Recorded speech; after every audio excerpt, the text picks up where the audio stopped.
పిల్లల్ని బయట పంపేందుకు కోతులు వచ్చున్నాయి. డోర్ ఇచ్చినాం అక్కడ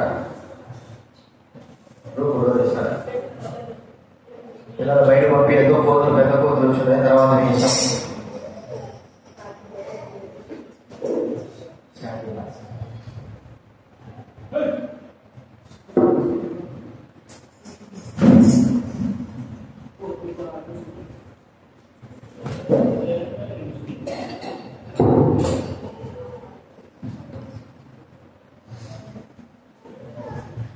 ప్రార్థన చేసుకుందాము.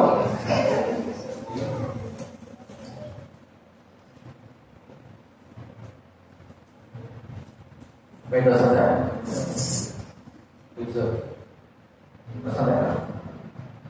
ప్రార్థన చేసుకుందా. ప్రేమగల తండ్రి, పరిశుద్ధమైన మా దేవ, యేసుక్రీస్తు నామమున మీకు కృతజ్ఞతాస్తుతులను చెల్లిస్తా ఉన్నా. ఈరోజు ప్రభువా మీ పాసంలో చేరి తండ్రి మీ వాక్యమును బట్టి ఆరాధించడానికి కొరకై మేము మీ సన్నిధికి వచ్చాము. ఎంతమంది అయితే హృదయపూర్వకంగా ఆరాధించాలి, గణపరచాలని ఆశతో వచ్చారు. వారి ఆశను తీర్చండి. వాక్యములు మాట్లాడండి, కనికరించండి. వాక్యం బట్టి మేము మిమ్మల్ని ఆరాధించి గణపరచుకు సహాయించాం. ఇంకా రావాలని ఆశ ఉన్నప్పటికీ రాలేకపోతున్న వారిని జ్ఞాపకం చేసుకోండి. వారి హృదయాలకు కార్యం జరిగించండి. వారితో మీరు మాట్లాడండి. మీ చిత్తం నెరవేర్చాల్సి మనం చేస్తున్నాం. కృతజ్ఞతాస్తుతులను చెల్లిస్తున్నాం. మహిమ ఘనత ప్రభావం యేసు నామమున ప్రార్థించడి వేడుచున్నాము తండ్రి.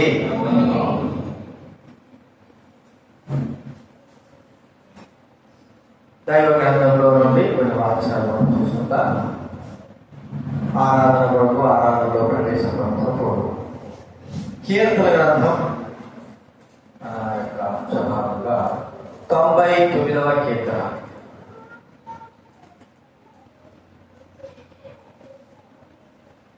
3వ వచనం 5వ వచనం మనం కలిసి చదువుకుందా. 99వ కీర్తన.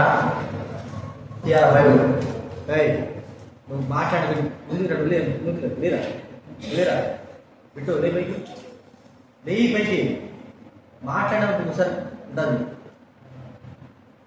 మాట్లాడుతూ బైబిలి తీ బైబిలి. 99వ కీర్తన 3వ వచనం 5వ వచనం మనం అందరూ కూడా కలిసి చదువుకుందాం. మనం అందరూ కూడా కలిసి చదువుకుందా. దైవ గ్రంథం ఉన్నవారు దయచేసి తెరవండి. భయంకరమైన నీ గొప్ప నామమును వారు స్తుతించరు. యెహోవా పరిశుద్ధుడు. 5వ వచనం మన దేవుడిని యెహోవాను కనపరచుడి. ఆయన పాదపీఠం మీద సాగిపడుడి.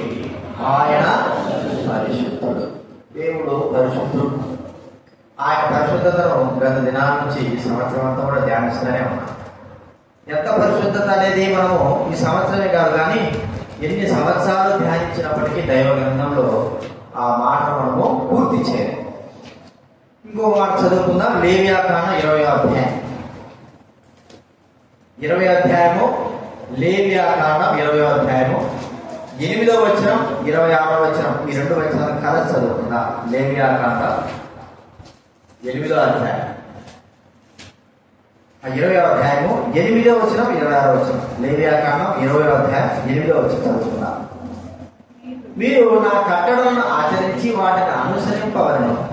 నేను మిమ్మల్ని పరిశుద్ధపరచు యెహోవాను. 26వ వచనం 26 యెహోవాను నేను పరిశుద్ధుడను. మీరు నా వారైనట్లు అన్ని జనుల నుండి నేను మిమ్మల్ని వేరుపరచని.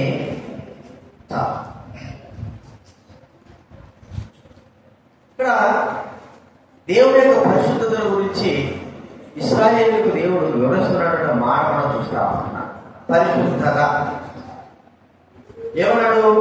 నేను మిమ్మల్ని పరిశుద్ధ పరచగలను. కాబట్టి మనంతకు మనం పరిశుద్ధపరచబడలేదు, మనంతకు మనం నీతిమంతులం కాలేదు, మనంతకు మనం రక్షింపబడలేదు. దేవుడే మనం రక్షించాడు, దేవుడే మనం పరిశుద్ధపరిచాడు, దేవుడే మనం నీతిమంతులుగా తీర్చాడు. ఇదంతా కూడా కేవలం ఉచితంగా దేవుడు మనకు ఇచ్చినటువంటి కార్యము. ప్రభువైన యేసు క్రీస్తును బట్టి ఉచితంగా మనకు అనుగ్రహించినటువంటి పరిశుద్ధత, నీతి, మరి మనం చూస్తాం రక్షణ, ఇవన్నీ కూడా ఉచితంగానే ఇచ్చాడు. ఇక్కడ వాళ్ళ ఈరోజు మనము ఏమని ఆరాధించాలి అని మనం ఆలోచిస్తే మనము మరి ఒక మనం చూస్తే చూడండి, రూతు గ్రంథము మొదటి సమయాలు ముందు భాగం న్యాయకుల తర్వాత ఉంది. రూతు గ్రంథం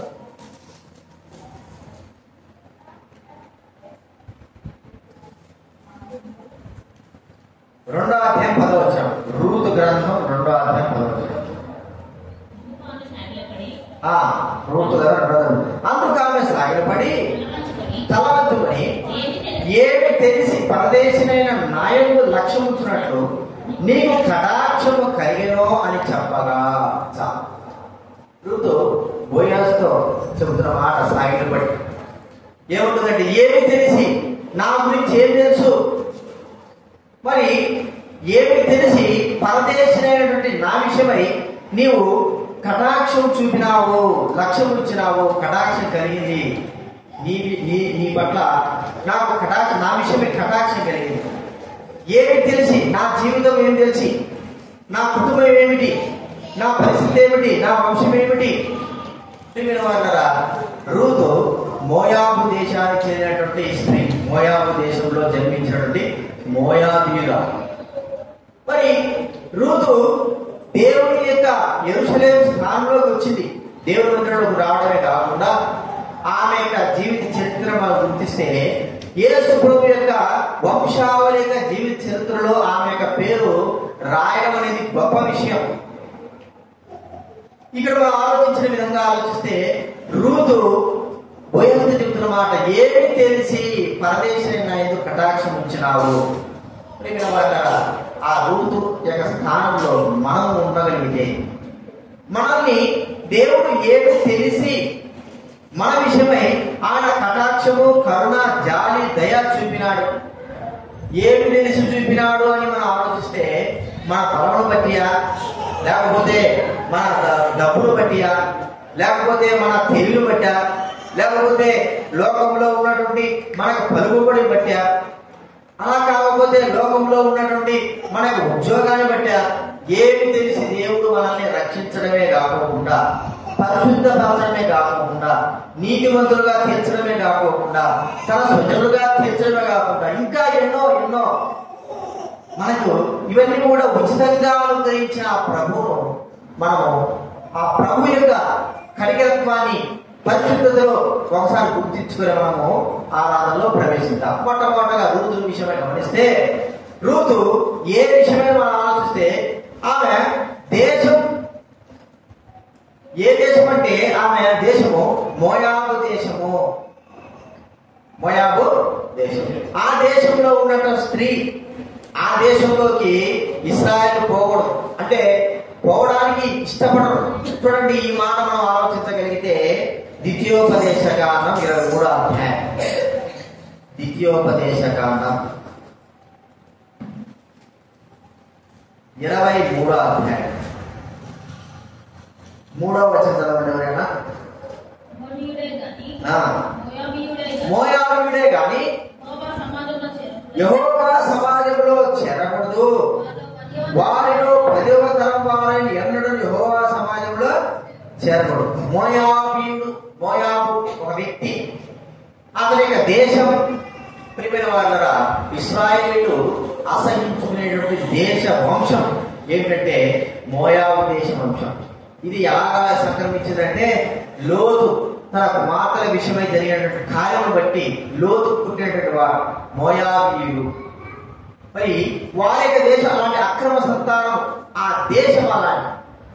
ప్రియమైన వాళ్ళరా, ఆ దేశంలోకి ప్రవేశించడానికి మరి ఇష్టపడనటువంటి దేశం, ఎవరు కూడా ఇష్టపడరు, వారి వంశమే అలాంటి. మనం బాగా తెలిస్తే బైబిల్ గ్రంథంలో సమరయ అనేటువంటి ప్రాంతం మనం గుర్తిస్తుంటున్నాం. సమరయ దేశం, సమరయ ప్రాంతం. ఈ సమరయ ప్రాంతం ఎలాంటిది? ఇశ్రాయేలు సమరయ ప్రాంతంలోకి వెళ్ళడానికి ఇష్టపడరు. ఒకవేళ ఆ ప్రాంతం గుండా వెళ్ళాల్సిన పరిస్థితి వస్తే చుట్టూ తిరుక్కోనైనా వెళ్ళాలని ఇష్టపడతారేమో కానీ ఆ దేశం గుండా, ఆ ప్రాంతం గుండా వెళ్ళడానికి వారికి ఇష్టం రాదు. అలాంటి యొక్క పరిస్థితి మోయాబు యొక్క దేశం. అంటే ఆ దేశము ఎంతో దౌర్భాగ్యమైన దేశములో నుండి దేవుడు ఆమెను పిలిచిన వాడుగా, రక్షించిన వాడుగా, తన దేశంలోకి రప్పించిన వాడుగా మనం చూస్తా ఉంటున్నాం. ఆ దేశంలోకి వెళ్ళడానికి ఇష్టం లేదు. ప్రియమైన వారులారా, మనం నివసిస్తున్న దేశం ఎలాంటిది? మనం నివసిస్తున్న ప్రాంతం ఎలాంటిది? దేశం అంటే ప్రపంచం. మన ప్రాంతం ఎలాంటిది? ఒకవేళ మన దేశమే తీసుకున్నాం. మనకు భారతదేశం వచ్చింది, మన భారతదేశంలో స్వాతంత్రం వచ్చింది. 2 సంవత్సరాలు స్వాతంత్రం వచ్చినా కూడా పరిస్థితులు ఎలా ఉన్నాయి? ఎలాంటి పరిస్థితులు? హత్యలు, మానవంగాలు, మోసాలు, అబద్ధాలు చెప్పడానికి వీల్లేదు. ఎక్కడ చూసినా కూడా అన్యాయమైనటువంటి స్థితి కలిగి ఉంటున్నాం. కేవలం మనకేమో భారతదేశానికి స్వాతంత్రం వచ్చినప్పటికీ ప్రజలు చేస్తున్నటువంటి పరిస్థితులు ఎలాంటివో మనం ఒకసారి గుర్తిస్తున్నాం. ప్రియమైన వాళ్ళరా, మరి ఇలాంటి పరిస్థితి కలిగిన దేశం. ఈ దేశం ఇలా ఉంటే ఇంకొక దేశం వేరేగా ఉంది, మరో దేశం వేరేగా ఉంది, మరో దేశం వేరేగా ఉంది. ఒక దేశం పాపంతో, ఒక దేశం అబద్ధాలతో, ఒక దేశం మోసాలతో, ఒక దేశం హత్యలతో. ఇక దేశాలు చెప్పుకుంటే ప్రజలందరూ కూడా ఎలాంటి వారు ఉంటారంటే అలాంటి పరిస్థితులుగా ఉంటారు. అలాగ మనం ఆ దేశం ఇలాగ ఉంది అన్నప్పుడు మనం ఆ దేశంలోకి వెళ్ళడానికి ఇష్టపడతామా? ఇష్టపడతాం. ఎందుకు? సరేగా అక్కడ మీద తెచ్చేదానికి ఇక్కడే ఉండడం మంచిదిలే, ఆ దేశం కంటే మన దేశం ఎంతో రెట్లు మేలు అన్నట్టుగా మనం ఊహిస్తాం. మరి మోయాబు దేశంలోకి, ఆ మోయాబు దేశం నుంచి బయటికి రప్పించాడు దేవుడు. ఒక మాట మనం చెప్పుకోవాలంటే ఆ దేశంలోకి వెళ్ళడానికి ఇష్టపడేటువంటి ప్రజలైన వారిని, ఆ స్త్రీని దేవుడు బయటికి రప్పించినట్టుగా లోకంలో ఉన్న మనల్ని కూడా దేవుడు, లోకంలో ఉన్న మన జీవితాలను బయటికి రప్పించిన వాడుగా చూస్తా ఉంటున్నాం. లోక స్థితి ఇది ఎలాగ జరిగింది? లోకంలో నుంచి దేవుడు మనం ఎలాగ రక్షించాడు, లోకంలో నుంచి దేవుడు ఎలాగ మనల్ని పిలిచాడంటే మన బాగా తెలుసు. ఆదికాండం 2వ అధ్యాయంలో అబ్రహామును పిలిచాడు. అబ్రహామా, నీ వంశం నుండి, నీ తల్లిదండ్రుల నుండి, నీ దేశం నుండి, నువ్వు ఉన్న ప్రాంతం నుండి నువ్వు బయటికి వచ్చే అన్నాడు. మరి ఆ ప్రకారంగానే అబ్రహాం బయటకు వచ్చేసాడు. అయితే మన విషయంలో ప్రభువైన దేవుడు ఏం చేశాడు? లోకంలో ఉంటున్న మన విషయమై ఆయన యొక్క సంకల్పం ఎలాగ చూపినాడు? ప్రియమైన వాళ్ళ, లోకంలో నశించిపోయేటువంటి మోయాబు దేశం కంటేనూ భయంకరమైనటువంటి ప్రాంతం కలిగిన మన దేశాల్లో ప్రభువైన దేవుడు మనల్ని విడిపించాడు. రాకూడనటువంటి స్థలంలోకి, ఈ భూలోకంలోకి ఒక ప్రాంతం నుంచి ఇంకో ప్రాంతం వెళ్ళాలంటేనే మనకి ఇష్టపడరు. అక్కడున్న పరిస్థితులు బట్టి. ఇప్పుడు చూడండి, మనం ఇదే భారతదేశం జీవిస్తున్నాము. ఇప్పుడు మనము మణిపూర్కి పోయి జీవించాలని ఇష్టపడతామా? చెప్పండి. ఎందుకు ఇష్టపడము? మణిపూర్లో పరిస్థితులు ఎలా ఉన్నాయి? చాలా భయంకరంగా ఉంటున్నాయి. కాబట్టి హత్యలు జరుగుతున్నాయి, చంపుతున్నారు, పరిస్థితులు చాలా ఘోరంగా ఉన్నాయి. ఇప్పుడు మనం ఇప్పుడున్నాము, ఇప్పుడు పోయి మనము హిందీ దేశం నుండి బంగ్లాదేశం పోయినాకో, గోవాకి పోయినాము, స్థిరపడానికి పోయినాము, ఇప్పుడు ప్రాంతాలకు పోయినాకో ఏం జరుగుతాయి చెప్పండి? ఇప్పుడున్న పరిస్థితులు బంగ్లాదేశ్ అటువంటి పరిస్థితి భయంకరంగా ఉంది. హిందువులు అంటే సభ్యత్వం, అలాంటి పరిస్థితి ఉంది. మరి ఒక దేశం వెళ్ళడానికి ఇష్టం లేదు. మరి భూలోకంలోకి రక్షించడానికి, భూలోకంలో నశించి సంపూర్ణంగా నశించిపోయినటువంటి, నశించడానికి జోరుతున్న కాదు, సంపూర్ణంగా నశించిపోయినటువంటి ప్రజలైన వారందరినీ కూడా రక్షించడానికి కొరకై ఈ పాపిష్టి లోకంలోకి, మరి దుర్మార్గ లోకంలోకి, హత్య కలిగిన లోకంలోకి, దొంగతన కలిగిన లోకంలోకి, విచార కలిగిన లోకంలోకి, సంపూర్ణంగా పాపము ఆవరించిన లోకంలోకి ప్రభువైన యేసుక్రీస్తు ఈ లోకంలోకి వచ్చాడు.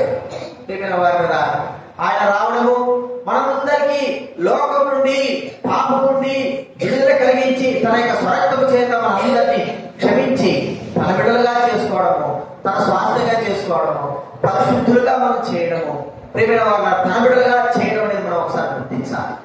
రూతు అన్య దేశంలో ఉంది, పోకూడమైనటువంటి దేశం ఆమెది. ఆ దేశం ఎలాంటిదంటే పాపంతో నిండి ఉన్న దేశము. ఆ వంశమే పాప సంబంధమైన సంక్రమించిన వంశము. ఆ దేశం అందరికీ తెలుసు. ఆ మోయాబు ప్రాంతం మోయాబీలు ఎలా వచ్చారో అలాంటి వారి యొక్క దేశంలోకి వెళ్ళడానికి ఇష్టం లేదు. కానీ దేవుడే ఆ దేశంలో నుండి ఆమె ఏం చేశాడు? తన దేశానికి, తన ప్రాంతానికి ఆమెను తోలుకొని వచ్చినాడు. మన జీవితం కూడా గుర్తిస్తే మనల్ని లోకం యొక్క స్థానంలో ఉండి తన సన్నిధిలోకి మనల్ని, తన ప్రాంతంలోకి, పరిశుద్ధమైన సన్నిధిలోకి మనల్ని తీసుకుని వచ్చాడు, పరిశుద్ధపరిచాడు, విమోచించాడు మనం గుర్తించుకోవాలి. ఇది ఆ ప్రభు దేవుడే మనం పరిశుద్ధుడైతే నేను పరిశుద్ధుడైనాను, మిమ్మల్ని పరిశుద్ధపరిచే యెహోవాను నేనే. కాబట్టి ఆమె పరిశుద్ధపరిచినట్లుగా లోకంలో నుంచి మోయాబు దేశంలో నుంచి తన దేశంలో తీసుకొచ్చినట్లుగా మనల్ని కూడా లోకంలో నుండి తన దగ్గరికి తీసుకొచ్చిన ఆ ప్రభువును మనము, పరిశుద్ధపరిచిన ఆ ప్రభువును మనము ఆరాధించవలసిన వారంగా ఉన్నాం. రెండోదిగా ఆమె ఎలాంటి పరిస్థితి, ఎలాంటి దేశం కలిగిన ఆమె వ్యక్తి అంటే మనం గుర్తిస్తే వ్యభిచారం కలిగిన దేశం. చూడండి, ఆది కాలంలో 19వ అధ్యాయంలో అంటే ఆ పరిస్థితి మనకు తెలుసు. ఒకవేళ చదవకపోయినా కూడా పర్వాలేదు, కానీ ఆ పరిస్థితి మనం గుర్తిస్తే చూడండి, ఆది కాలం 19వ అధ్యాయం 37వ వచనము. వారిలో పెద్దది కుమారుడి కని వారికి మోయాబు పేరు పెట్టను. అతను నేటి వరకు మోయాబీలకు మూల పురుషుడుగా ఎంచబడును. లోతు యొక్క కుమార్తె, పెద్ద కుమార్తె విషయంలో గుర్తించాం. ఆమె సంతానం మరి పాపపు సంతానము వారులరా. ఆ సంతానము మనం గుర్తిస్తే పాపపు సంతానమైనటువంటి ఆమె జీవితం మనకు బాగా తెలుసు. మనం ఎలా జన్మించిన మన జన్మ ఎలాంటిదంటే బైబిల్ ఏం చెప్తాంది? నేను పాపంలోనే జన్మించిన వాడు, పాపంలోనే నా తల్లి నన్ను గర్భమున ధరించాను. అంటే పాపంలో మనం జన్మించినప్పటి నుంచి ఆదాము యొక్క రక్త స్వభావము మనలో ఉంది అని మనం గుర్తుంచుకోవాలి. ప్రేమ వాళ్ళరా, ఆ పాపం యొక్క స్వభావం మన జీవితంలో ఉంది, ఆ పాపం యొక్క స్థితి మనలో ఉంది. కాబట్టి మన జీవితము పాపపు జీవితముగా చేయబడి ఉన్నది. రూతు యొక్క జీవితము, రూతు యొక్క దేశము ఎలాంటిదో మనకు బాగా తెలుసు. వ్యభిచారముతో ఉంటున్న దేశం, అందరికి తెలిసిన దేశం, మరి పాపపు సంతానమైన దేశం. అందులో జన్మించిన రూతు విషయమై కటాక్షం కలిగినటువంటి బోయజు మనం గుర్తించుతున్న ఆ స్త్రీ ఆ దేశం వచ్చిన తర్వాత, ప్రియమైన వాళ్ళ దేశం వదిలి వచ్చిన తర్వాత ఆమె మరి దేవుడి యొక్క రెక్కల చాటకు వచ్చింది. బహుమానాలు గమనిస్తా ఉంటే ఆ దేశంలో వచ్చిన స్త్రీ పవిత్రపరచబడింది అని మనం గుర్తించుకోవాలి. ఒకవేళ మనకు ఆ సందర్భం కాకపోయినా తన హృదయాన్ని మనం గుర్తించుకుంటున్నాం. పవిత్రపరచబడినటువంటి స్త్రీ తన జీవితం ఎలాంటిదో కావచ్చు. చూడండి, మనం ఆలోచిస్తే చాలా మంది ఎలాంటి సంతానం, కొంతమంది దొంగ సంతానంతో పుడతారు, వాళ్ళ కుటుంబంతో కొంతమంది వ్యభిచారం, ఆ యొక్క జన్మలో ఉంటాయి, పరిస్థితులు ఉంటాయి. అలాంటి వారిని దేవుడు ఏం చేశాడంటే రక్షించుంటాడు. రక్షణ వారికి మార్గం ఇచ్చాడు, పాప క్షమాపణ ఇచ్చాడు. వారు ఏం చేశాడు? పాపపు సంతానం నుండి వారిని విడిపించాడు. పాపపు సంతానం ఒక యూట్యూబ్ లో వస్తా ఉంటారు. మరి ఒక పురుషుడు స్త్రీగా మార్చబడినటువంటి వ్యక్తి ఆమె యేసును నమ్మింది. ఆమె మరి అన్ని చోట్ల కూడా దేవుడి గురించి స్వార్థ చెప్తా ఉంది. ఆమె సంతానం ఎలాంటిది, ఆమె స్థితి ఎలాంటిది? ప్రియమైన వాళ్ళరా, ప్రభువు రక్షించిన తర్వాత ఏ వ్యక్తి కూడా పాపిగా చేయడానికి ఇతరులకు ఎంత మాత్రం అధికారము లేదు. ప్రభు క్షమించిన తర్వాత, ప్రభు పరిశుద్ధపరిచిన తర్వాత ఎంత దుర్మార్గుడైనా సరే, ఆ వంశం ఎలాంటిదైనా సరే, ఆ వ్యక్తి ఎలాంటి స్థితి కలిగిన వాడైనా సరే, ప్రభు క్షమించిన తర్వాత ఆ వ్యక్తి పవిత్రపరచబడే వ్యక్తిగా మనం చూస్తా ఉన్నాం. ప్రియమైన వాళ్ళ మనం చూస్తా ఉంటే ఒక స్త్రీ యేసు దగ్గరకు వచ్చి మరి ఆ అత్తరు ఆయన తల మీద పోసి ప్రభు అన్నాడు, అమ్మా నీ పాపాలు క్షమింపబడ్డాయి, నువ్వు పవిత్రపరచబడ్డావు. మరి ఇక ప్రభు పవిత్రపరచబడేది, ప్రభు పవిత్రపరిచిన తర్వాత ఏ వ్యక్తి ఆమె పాపిని చెప్పగలడు? మనం బాగా తెలుసు జక్కయ్య గురించి మన వాళ్ళు జక్కయ్య గురించి ఏం చెప్పబడింది? ఈ వ్యక్తి కూడా అబ్రహాము కుమారుడు. రక్షించాడు దేవుడు, తనకు బాబు ఇచ్చాడు. తన జీవితం ఎలాంటిది? మోసం, అనేకమైన వాళ్ళని మోసం చేసింది. మరి దేవుడు పవిత్రపరిచిన తర్వాత ఇంకెవరండి పాపమిత్రుడు చెప్పడానికి? ఎవరో మిత్రులు చెప్పగలరు? సమరస్త్రీ. సమరస్త్రీ రక్షించాడు దేవుడు. సమరస్త్రీని రక్షించిన తర్వాత, ఆమెకు మరణం ఇచ్చిన తర్వాత, ఆమె పాపాలను క్షమించిన తర్వాత, ఇక ఎవరు ఆమె పాపిని ఏ వ్యక్తి చూపించగలరు? దేవుడు ఒకసారి పవిత్రపరిచిన తర్వాత ఎవరు కూడా అపవిత్రపరిచి ఈ వ్యక్తి పాపిని చెప్పడానికి వీళ్ళు మనంతా మనమే పాపులుగా చేసుకుంటున్నాం. కానీ ప్రభు ఒకసారి పవిత్రపరిచిన తర్వాత ఇక ఏ వ్యక్తి కూడా మరి అపవిత్రుడు ఒకవేళ పాత స్థితులు ఉంటాయి. అందుకే మార్టిన్ లూథర్ గారి దగ్గరికి ఒకసారి అపవాదించాడు. అపవాదం కళలో వచ్చాడు. మరి అపవాదం డైరెక్ట్ వచ్చాడో కళలో వచ్చాడు తెలియదు. వచ్చి అన్నాడట, ఇప్పుడు వాక్యం ద్వారా ఏం చెప్పబడింది? ఉచితంగా యేసు ప్రభు ద్వారా నీతిమంతులుగా, రక్తం ద్వారా నీతిమంతులుగా తీర్చబడుతున్నారు. ఎంత పాపాత్ముడైనా సరే ఆయన రక్తంలో కడబడిన తర్వాత పరిశుద్ధులుగా తీర్చబడుతున్నాడు అంతే. మరి పరిశుద్ధ ఆ యొక్క సత్యము ఆ దినాల్లో రోమా క్యాథలిక్ వారికి లేదు. ఆ సత్యాన్ని ఆ ఉన్న ప్రజలైన వారికి తెలియజెప్పినాడు. తెలియజెప్పానికి ఎంతో మరి విరోధ భావం జరిగింది. సరే, ఇది ఇలాగే ప్రభుత్వందని సాతానే డైరెక్ట్ గా వచ్చేసి ప్రభుత్వం మరి మాటలతో అంటున్నాడు. ఒక పెద్ద చిట్టి తీసుకొచ్చాడు. పెద్ద చిట్టి తీసుకొచ్చాడు అంటే ఒక పెద్ద లిస్టు తీసుకొచ్చి మాటలతో ఇదిగో ఇవన్నీ ఎవరికి చెప్పు, ఈ పాపాల చిట్టీలన్నీ ఎవరికి చెప్పంటే ప్రతి ఒక్కటి కూడా మాటలతో పుట్టినప్పటి నుంచి తనకు ఉపదేశించినప్పటి నుంచి చేసిన పాపాలన్నీ కూడా క్షుణ్ణంగా రాసుకొచ్చాడట అపవాది. అన్ని చూస్తా ఉంటే ప్రతిదీ ఏది కూడా తప్పుకోలేదు. అన్ని కూడా మార్టిన్ లూథర్ చేసినవే. మరి ఇన్ని చేసినావు కదా, ఇప్పుడు ఎట్ట పవిత్రపరచబడినావా? నువ్వు ఎట్ట పవిత్రపరచబడ్డావు? నువ్వు ఎట్ట నువ్వు నీతిమంతులుగా చెప్పుకుంటున్నావు? ఎట్ట నీ నీతిమంతులుగా చెప్పేదానికి ఎవరికి హక్కు ఉంది అని అపవాది సడన్ గా అడిగారు కదా. మార్టిన్ లూథర్కి ఏమర్థం ఇప్పుడు నిజమే కదా, ఇవన్నీ నిజమే, వాస్తవమే కదా అని ఎంతో దుఃఖంతో ఉన్నాడు. ఉన్నటువంటి దేవుడు ఒక ఆలోచించాడు, నిజమే కదా నేను చేశాను కదండి. అయితే దేవుడు ఒక ఆలోచించాడు. ఏమంటే ఒక 2 పెన్ను తీసుకొని, ఇంకు పెన్ను తీసుకొని ఆ యొక్క పట్టి చిట్టి అంతా కూడా 2 పెన్నులు ఏం చేశాడు? ఇంటు కొట్టేశాడు. అంతా ఇంటు కొట్టేసి ఏం చేశాడు? ఒకటే మాట అన్నాడు సాతాను, యేసు ప్రభువారు ఆయన రక్తం చేత నా పాపాలను కూడా కడిగినాడు కాబట్టి పవిత్రపరచబడ్డాడు. ఎవడు చెప్పుకుంటా చెప్పుకోకూడదు అని, ఎవడు చెప్పుకుంటా చెప్పుకోండి ఇష్టం. యేసు ప్రభువు కడిగిన తర్వాత నువ్వెవరు దేవుడు తెచ్చి కూడా చెప్పినా కూడా ఆ మాట చాలా ఎందుకు? యేసు ప్రభువే పవిత్రపరిచిన తర్వాత ఏ వ్యక్తి కూడా పాపి చెప్పడానికి ప్రేమ పడ్డారా? జక్కయ్య చూసుకుంటున్నా, ఆ పాపాత్మురాలని చూసుకుంటున్నా, మరి సమయ స్త్రీ గురించి కూడా చూసుకుంటున్నా. ఇంతమంది పవిత్రపరచబడిన తర్వాత ఎవరు వాళ్ళ మీద ఏ వ్యక్తి చెప్పారు? పాపాత్మురాలు చెప్పడానికి ధైర్యం ఉంటుంది. యేసు ప్రభువే క్షమించిన తర్వాత ఎవరు కూడా అలాంటి కార్యము చేయలేరు, ధైర్యం చేయలేదు.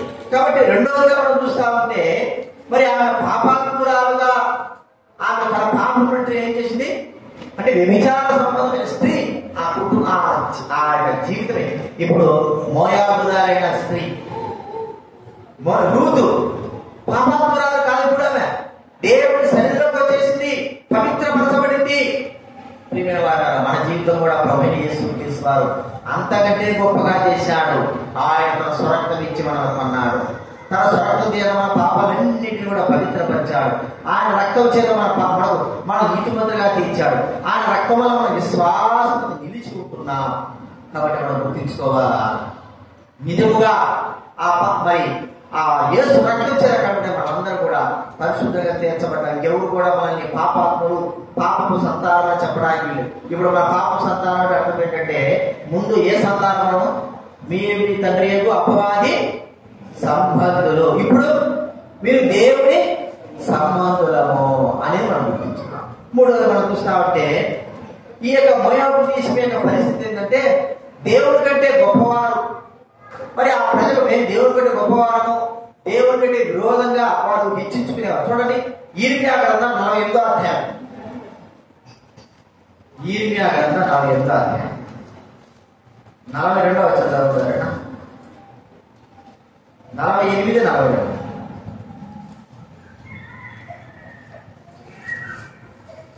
ఈర్మ్యా గ్రంథం 48వ అధ్యాయం 42వ వచనం.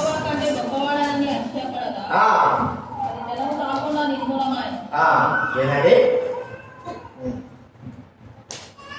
చెప్పండి. మోయాబు యెహోవా కంటే గొప్పవాడని అతిశయపడగా. ఇంకోటి చోట 48, 26 చదవండి. 48, 26 చదవండి. మోయాబు యెహోవాకు విరోధముగా తనను గొప్ప చేసుకున్నాడు. ఇక్కడ ఏమో కనబడతా ఉంది, మోయాబు దేవుడి కంటే గొప్పవాడు, అతిశయం, దేవుడి విరోధంగా ఉన్నటువంటి దేశం. మోయాబు యొక్క ప్రాంతము, మోయాబు యొక్క స్థితి దేవుడి విరోధంగా. పొద్దున సంఖ్యాకాండంలో మనం చూస్తే 21, 22 అధ్యాయంలో బిలాము ఏం చేశాడు? మోయాబు యొక్క వ్యక్తి మరి బిలాము తీసుకొచ్చాడు. బాలాకు రాదు బిలాము తీసుకొచ్చి ఇశ్రాయేలు శపించు అన్నాడు. దేవుడికి విరోధంగా వారు రావడం అని మనం చూస్తా ఉంటున్నాం. దేవుడికి విరోధంగా అతిశయపడడం చూస్తుంటున్నాం. అలాంటి దేశం విరోధంగా, అలాంటి దేశస్తులైన వారిని ఇశ్రాయేలు దరిచేరనియరు. దేవుడి విరోధంగా ఉన్న వ్యక్తి, దేవుడిని దూషించే వ్యక్తి, దేవుడికి విరోధంగా భావం కలిగిన వ్యక్తి, దేవుడి మీద అతిశయించే వ్యక్తికి ఏ వ్యక్తి కూడా ఇశ్రాయేలు దేవుడి సన్నిధికి రానియరు. ఎందుకంటే దేవుడే రాని విరోధ భావం కలిగినటువంటి ఆ దేశం. అలాంటి దేశంలో నుండి ఆ స్త్రీ రావడం మనం చూస్తా ఉన్నాం. ఏమైపోయింది ఇప్పుడు? ఆమె విరోధ భావం కలిగిన వ్యక్తి, దేవుడికి ప్రియురాలుగా చేయబడింది. దేవుడి మరి అతిశయం కలిగినటువంటి ఆ స్త్రీ, గొప్పగా అతిశయించేటువంటి ఆ స్త్రీ ఇప్పుడు దేవుడి తగ్గించుకొని దేవుడి సన్నిధిలో ఉండగలుగుతూ వచ్చింది. దేవుడి యొక్క రెక్కల చాటున ఉండగలుగుతూ వచ్చింది. ఎలాంటి స్థితి కలిగిన ఆమె, ఏ స్థితిలోకి ఆమె వచ్చిందంటే దేవుడి సన్నిధిలోకి తగ్గించుకొని. మాట చెప్పుకుంటే, ఎవడు దేవుడై నా మాటని అనుకుంటున్నో వారిని దృష్టిస్తాను. విరిగి కలిగి హృదయం గల వారిని ఆయన దృష్టించే దేవుడు. ప్రియమైన వారరా, మోయాబు యొక్క స్త్రీ, ఆ స్త్రీ ఆయన ఎలా ఉండాలంటే అతిశయించేదిగా, గర్వించేదిగా ఉండవలసిన స్త్రీ దేవుడి సన్నిధిలోకి తగ్గించుకొని సాగిలపడి దేవుడి సన్నిధిలోకి రావడం మనం చూస్తా ఉంటున్నాం. మనం ఆలోచించి ఒకవేళ ఆ స్త్రీ అలాగే ఆ దేశంలో ఉంటే ఆమె నశించిపోయే వారి యొక్క జాబితాలో ఉండేదేమో. ప్రియమైన వారరా, ఆమె రూతు ఏ దేశంలోకి వచ్చిందంటే దేవుడి యొక్క సన్నిధిలోకి ఎల్లప్పుడూ దేవుడి సన్నిధిలో ఉండగలిగే స్త్రీగా, ఆమె దేవుడి సన్నిధిలో రావడానికి దేవుడు అనుమతించిన వాడిగా చూసుకుంటున్నారు. మాట మనం చెప్పుకోవాలంటే ప్రకటన 21వ అధ్యాయం 3-4 వచనాలు, ప్రకటన 22వ అధ్యాయం 3 వచనాలను చూస్తే పరలోక రాజ్యం యొక్క ప్రజలైన వారు, ఆ పరలోక రాజ్యంలో పరిశుద్ధులైన వారి యొక్క జాబితాలో అక్కడ ఈమె ఉండగలుగుతూ వచ్చింది. ఇప్పుడు కూడా ఆమె ఉంటుంది. ఎందుకంటే ఆమె ప్రభువునందు విశ్వాసం అతిశయించిన వ్యక్తిగా. ప్రియమైన వారిని ఒక మాట గమనిస్తే నశించిపోయేటువంటి ఆ యొక్క మోయాబీయుడు మాట మనకు తెలుసు కదా, 10వ తరం వారైనను ఆ దేవుడి సన్నిధిలో యెహోవా సమాజంలో చేరకూడదు. ఇప్పుడు ఆమె ఏ సమాజంలో చేరింది? యెహోవా సమాజంలో. దేవుడు దూషించి దేవుడి మీద అతిశయించేటువంటి ఆ వంశం కలిగినటువంటి ఆ స్త్రీ యెహోవా సమాజంలో చేరడం. మన విషయంలో గమనిస్తే ఎంతమంది దేవుడు దూషించుంటారని, ఎంతమంది దేవుడు దాని మీద అతిశయించుంటారు, ఎంతమంది దేవుణ్ణి బాధ పెంచుంటారు. అయితే దేవుడి సమాజంలో, దేవుడి మందిరంలో మనం చేర్చబడేది ఒక గొప్ప కార్యం. అది ఎవరికి కూడా రాదు. ఎందుకంటే క్షమించడానికి కూడా వీలు లేనంత రీతిగా దేవుడి మీద అతిశయపడిన, దేవుడికి విరోధంగా ఉన్నారు. దేవుడికి విరోధంగా దేవుడికి అతిశయపడే వ్యక్తి ఎవరు? అపవాది. ఎవరండి?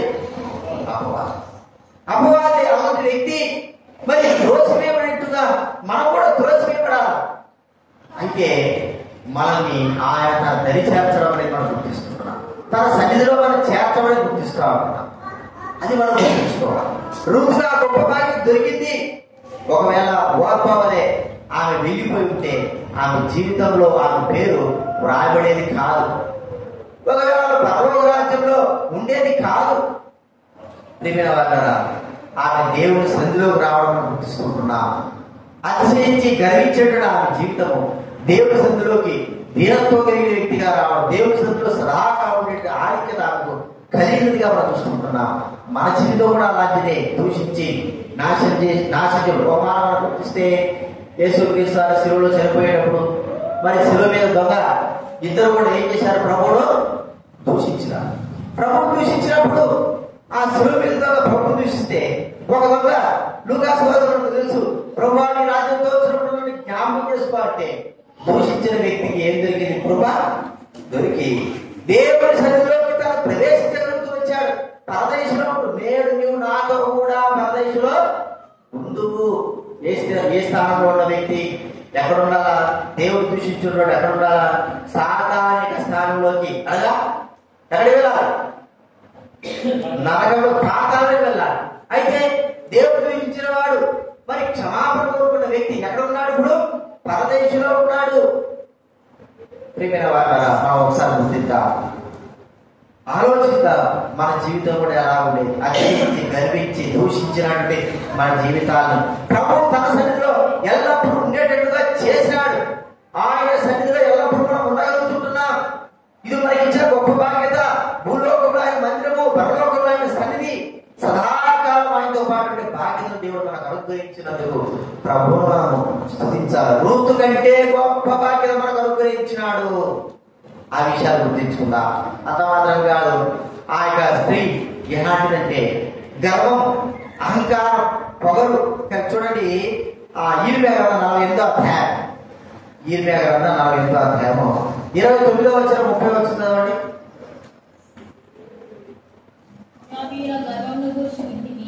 మోయాబీల గర్వమును గురించి వింటిని వారు బహు గర్వపోతులు, వారి అతిశయం గురించి, గర్వము గురించి, అహంకారము గురించి, పొగరు గురించి మాకు సమాచారం వచ్చెను.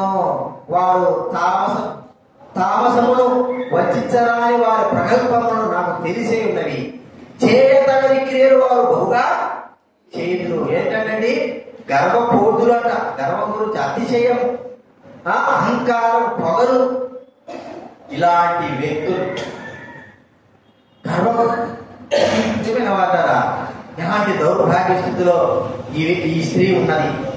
ఒకవేళ ఆమె ప్రభువుని విశ్వసించకూడదు, ప్రభు సన్నిధికి రాకూడదు, రూతు ఒకవేళ అలా ఉండిందేమో, గర్వంగా, అతిశయంగా, అహంకారంగా ఉండిందేమో.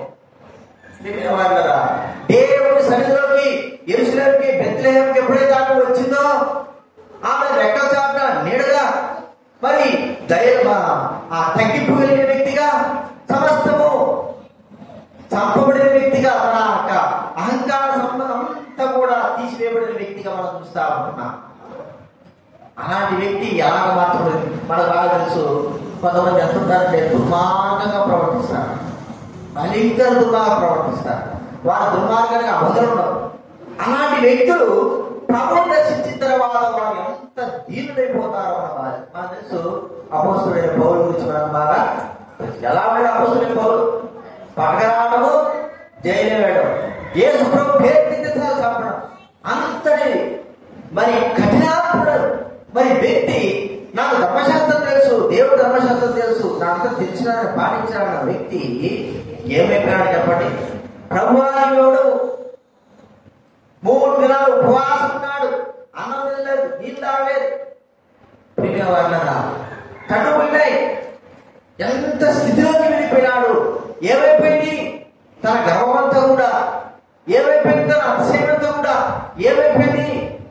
ప్రియ వాళ్ళరా, అన్ని కూడా ఒక్కసారి పెంటతో సమానంగా అయిపోయింది. ప్రభువు యొక్క దర్శనం ద్వారా మన జీవితాలు గుర్తిస్తే మనము దేవుడు ఏ విధానంలో మన జీవితాన్ని ఏ విధానంలో తీసుకొచ్చాడు. ఒకవేళ గర్వముగా, ఎవరి గర్వం వాళ్ళని ఏం చేస్తుందంట? తగ్గిస్తాడు. ఎవరు అహంకారం వాళ్ళ జీవితాన్ని నాశనం చేస్తాడు. ఎవరి యొక్క అతిశయాన్ని పాడు చేస్తాడు. అంటే మనకు కలిగింది మనకే నష్టానికి, మనం జరిగినటువంటి ఆ పాపకి మనకే నష్టం కలిగించి ప్రభు వాటిని తొలగించేసిన వాటిని చూస్తా ఉన్నా. ప్రియమైన వారా, ఆ స్థితిలో మోయాబులో ఉన్నప్పుడు, దేవుడు ఎరగకున్నప్పుడు ఉన్నటువంటి స్థితి గర్వము అహంకారంగానే మనలో ఇంకా ఉంటే, ప్రియమైన వారా, మనం బైబిల్ కాలే వాటన్నింటినీ తొలగించాడు. బైబిల్ అంతా చెప్పేదే అతిశయం తీసేసుకోవాలి, గర్వం అన్ని కూడా, ఇవన్నీ కూడా ఎట్లా పోతాయి? యేసు ప్రభు ద్వారా తప్ప ఎవరు కూడా మన ఆ కార్యంలోకి జరిగించలేరు. ఇది మనం చూస్తా ఉంటే 4వ చూస్తున్నాం. చివరిగా మనం చూస్తే ఆ స్త్రీ దేవుడి కృపకు, దేవుడి పరిశుద్ధతకు పాత్రురాలుగా చేయడం. చూడండి, ఎస్తేరు గ్రంథం 2వ అధ్యాయం, ఎస్తేరు గ్రంథం 2వ అధ్యాయం 12వ చివరిగా మనం చూస్తున్నా. ఎస్తేరు గ్రంథం 2వ అధ్యాయము 12వ చదవండి ఎవరైనా. 2:10. క్షమించాలి, రూతు 2:12. రూతు గ్రంథం 2వ అధ్యాయం, రూతు గ్రంథం 2వ అధ్యాయం చదవండి. రూతు గ్రంథం 2వ అధ్యాయం. యెహోవా నీవు చేసిన దానికి ప్రతిఫలమిచ్చును. ఇశ్రాయేలు దేవుడు యెహోవా రెక్కల క్రింద సురక్షితంగా ఉన్నటువంటి వచ్చితివి. ఆయన నీకు సంపూర్ణమైన బహుమానం ఇచ్చునని అనుకుంటాము. దేవుడి కృపకు, దేవుడి పరిశుద్ధతకు ఆమె పాత్రురాలుగా చేయబడింది. ఆయన రెక్కల కింద వచ్చింది. ప్రియుల వారలారా, ఆయన రెక్కల కిందకి రావడం అనేది ఎంత గొప్ప విషయం. రోజు మనం కూడా ఆయన రెక్కల కింద, ఆయన పరిశుద్ధత కింద, ఆయన కృప కింద మనం రావడం అనేది మనం గుర్తిస్తుంటున్నాం. ఆయన మనం చేర్చాడు, సురక్షితంగా చేర్చాడు, సురక్షితంగా ఉంచాడు. కాబట్టి ప్రభువు మనం స్తుతించి కనపరచాలి. మనం చెప్పుకోవాలంటే ఇప్పుడు మనల్ని తాగడానికి ఎవరు కూడా అధికారం లేదు. అలాగే అపవాదికి ప్రభు అన్నాడు, నా అరచేతుల మీదనే నేను మిమ్మల్ని ఏం చేశాను? చెక్కి ఉన్నాను. ఇంకోటి ఏమంటాడు ఆయన? ఇదిగో జీవము, మీ జీవము క్రీస్తుతో పాటు దాచబడి ఉన్నది. మీరు క్రీస్తు జీవంలో ఉన్నారు. ఇంకెవరంటే మనం తాకేది? ఇంకెవరు మనల్ని మరి నశింపజేసేది? ఋతు దేవుడి సన్నిధిలోకి యెహోవా రెక్కల కిందకు వచ్చినప్పుడు ఎవరు ఆమెకు హాని చేసేవాడు? ఇప్పుడు హాని చేయాలి, దేవుడు చేయాలా? బెత్లెహేము ప్రజలు, యెరూషలేము ప్రజలే ఆమెకి ఏం చేయాలా? హాని చేయాలి. కానీ ఆమె వచ్చింది దేవుడి సన్నిధిలో కాబట్టి ఎవరు కూడా ఆమెకు హాని చేయడానికి వీల్లేదు. అలాంటి ఒక గొప్ప కార్యము ఆమె జీవితంలో జరిగింది. ఆమె దేవుడి కృపకు పాత్రురాలైంది. దేవుడి పరిశుద్ధతకు, దేవుడే ఆమె పరిశుద్ధపరిచాడు. దేవుడే ఆమె పాపాలను క్షమించాడు. దేవుడే ఆమె అహంకారం అంతని కూడా తీసివేసి దేవుడి సన్నిధికి రావడానికి కారణమయ్యాడు. ఎన్ని కూడా ఆత్మ సంబంధంగా మన జీవితంలో కలిగి ఉన్నాయో మనం ఒకసారి గుర్తించుకొని ప్రభువును స్తుతించి గణపరిచి ఆరాధిద్దాం. మనం లేచిన పాట పాడుకుందాము.